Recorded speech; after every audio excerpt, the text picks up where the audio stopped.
Well, today's Yosemite adventure is up in the alpine area, high above Yosemite Valley. We've reached this point now. This is Washburn Point, and I think you may appreciate the view behind me because we're looking down into Yosemite Valley, onto Half Dome, onto Owl Cap, onto all those grand features that make the valley so impressive when you're beneath them. Now we're above them, looking down on these features. I'm betwixt and between taking the infrared camera out, which I have mounted here, to take a very simple shot. So I had to work to find an open viewpoint of this monolith, and it is just that. So the first image of today will be on the infrared camera. It's very simple, portrait scene, extended out to 100 mil or so, just to fit the, I want to capture all of the detail of the granite cliff covered in trees and the dome above it.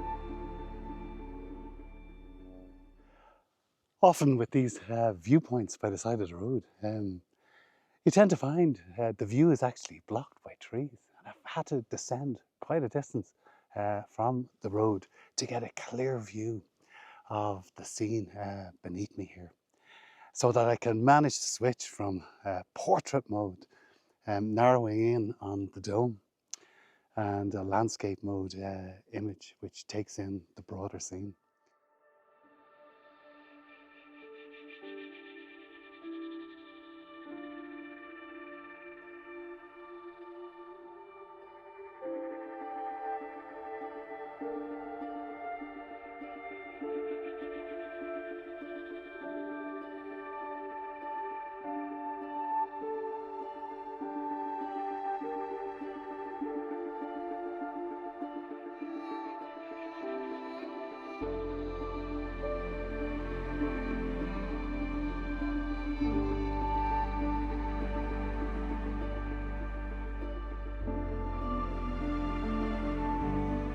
That was a short drive from Washburn Point here to Glacier Point, and it is indeed a finer viewpoint, taking in Half Dome, which was visible from Washburn Point, and stretching right the way round and into the valley of Yosemite.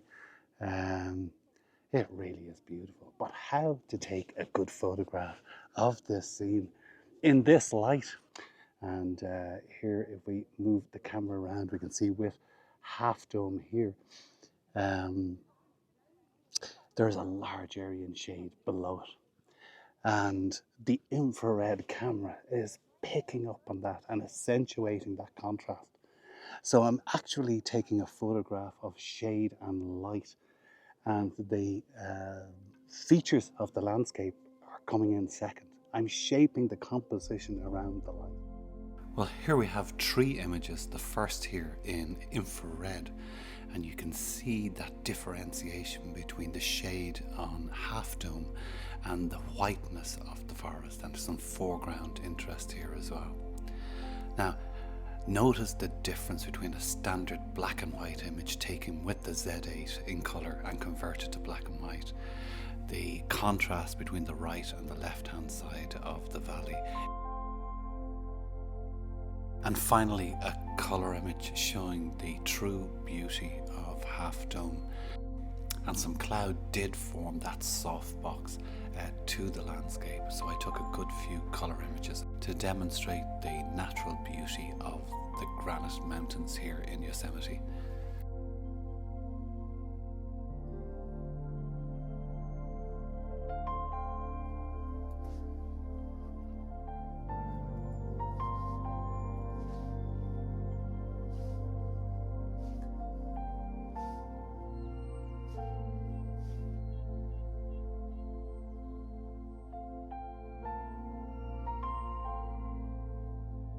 Well, we just pulled up by the side of the road on the way back from Glacier Point.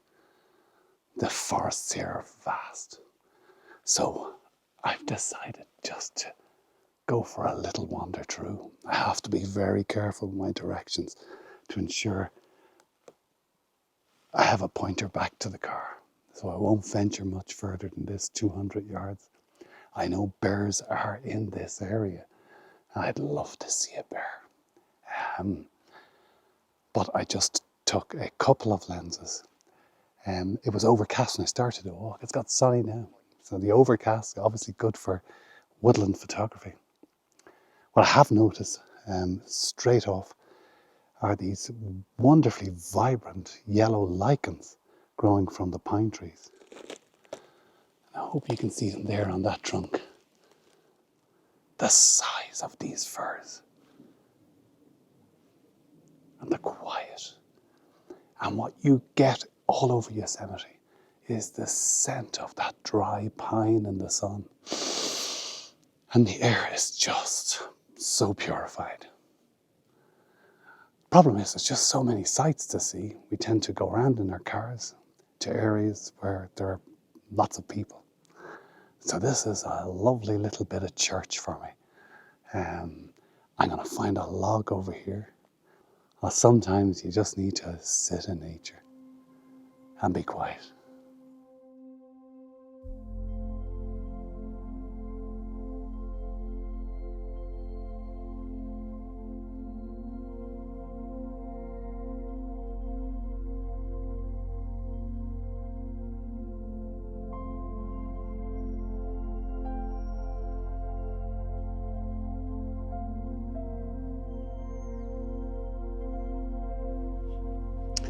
Well, I've set off on one of the quieter tracks, about a 2 mile or so track through beautiful woodland.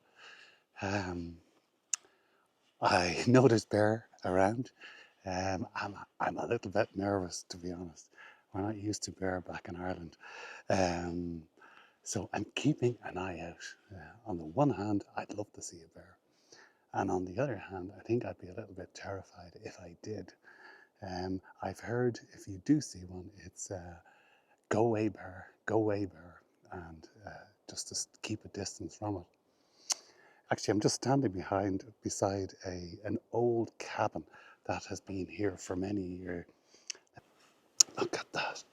And this is really in the middle of nowhere. Wow.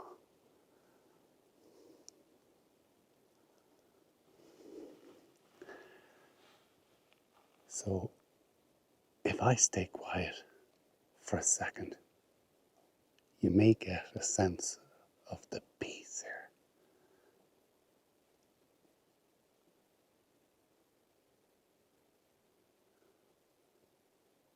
Apart from the odd bird song, it's silent. It's about 3-4 o'clock, I'm not sure. And I think the meadow, Gurk Meadow it's called, is not far on. I see an opening in the trees. What a wonderful place. Some of the colours turning. So let's walk on down. I'll keep the camera on as I walk down on the trail, and hopefully it'll open up into this large meadow. And that's where the birds may be, if they're there. So we might get a little bit of wildlife photography done today. I have the 100, the 400, left everything else behind. Just too much weight in this heat. Okay, so let's go. I'll switch it round.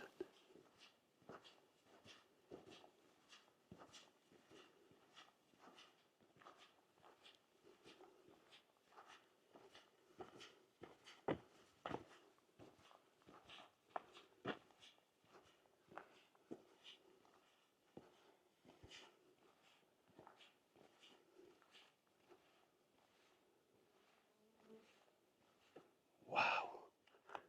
Well, I think I'm just going to sit down here and enjoy the peace and quiet. And maybe a bear will turn up. Well, I sat for a good while and hoped and wished that some wildlife would emerge from the forest into this wet meadow. but unfortunately it wasn't to be.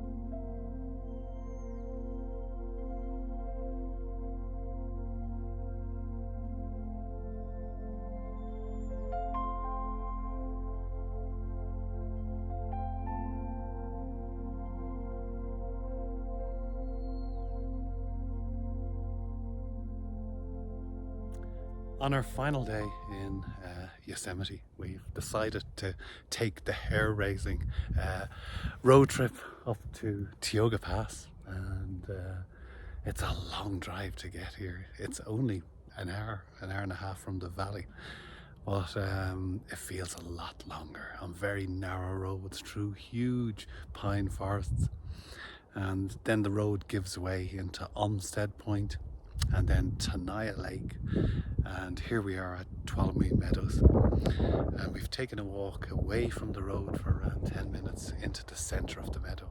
And if you look around, we have found our own little piece of heaven, a little piece of wilderness.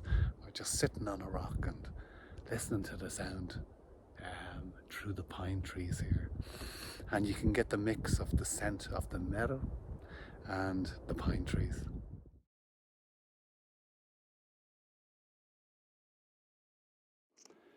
It's just pure paradise here at Tenaya Lake, and I just thought the colour in this image, blue sky, blue lake. I found a beautiful round rock here, a little log in the water, and the reflection of the lake could be a little bit better, a little bit of ripple there. I'm tempted to maybe do a 15 or 30-second exposure, but the risk with doing that is that it doesn't enhance the reflection in any way. It just stills the water. So I know it's a real high contrast area here, and I'll just switch the camera around. So if we can see the composition in the back of the camera there, I'll try. It's quite simple as usual. I'm trying to leave some water between the base of the image and the stone. The stone nestled in the blue of the water just underneath the reflections, and then those magnificent granite domes with the pine trees in the distance. The rock's a little bit dark, and I may need to bring out that just to dodge it in post. So I'm going to take that image now, 1/100th of a second, f10, ISO 64, as you would imagine in this bright light.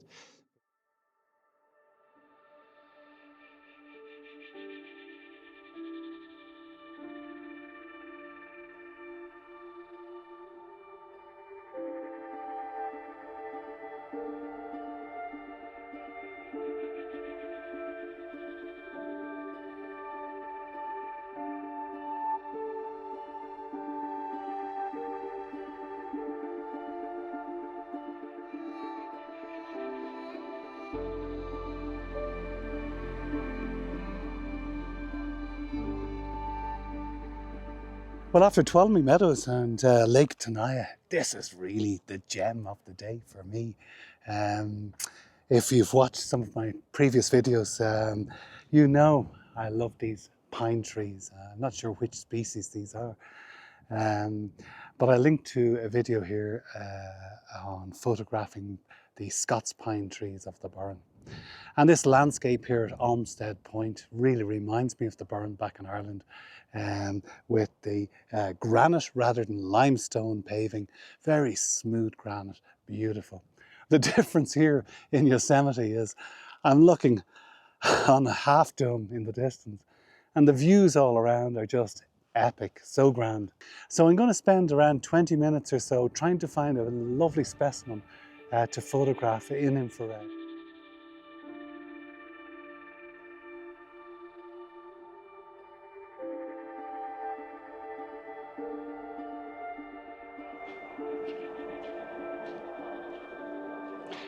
Well, another vlog has come to an end, and our trip in the magnificent Yosemite National Park is now over. This is our final day here of 3 days, and I hope you've enjoyed coming on this trip with us through the vlogs. I thought no better place to end the vlog in the glorious late afternoon soft light than underneath Bridalveil Falls behind me. Today we ventured high into the alpine zone. Incredibly, on the way down, we have been looking for bears throughout the trip.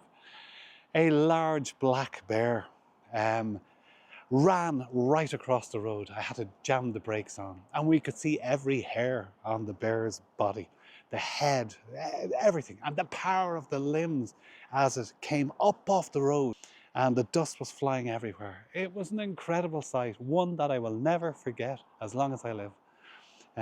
So I'm going to leave the vlog there. I hope you've enjoyed it, and please join us next time when we'll be exploring Sequoia National Park and Kings Canyon.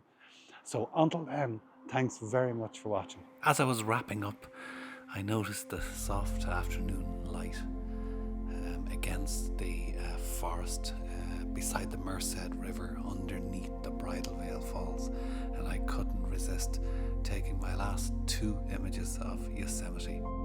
And whilst the grand vistas of Yosemite are the obvious go-to shots, it has so much more to offer with regards to more intimate and abstract image making.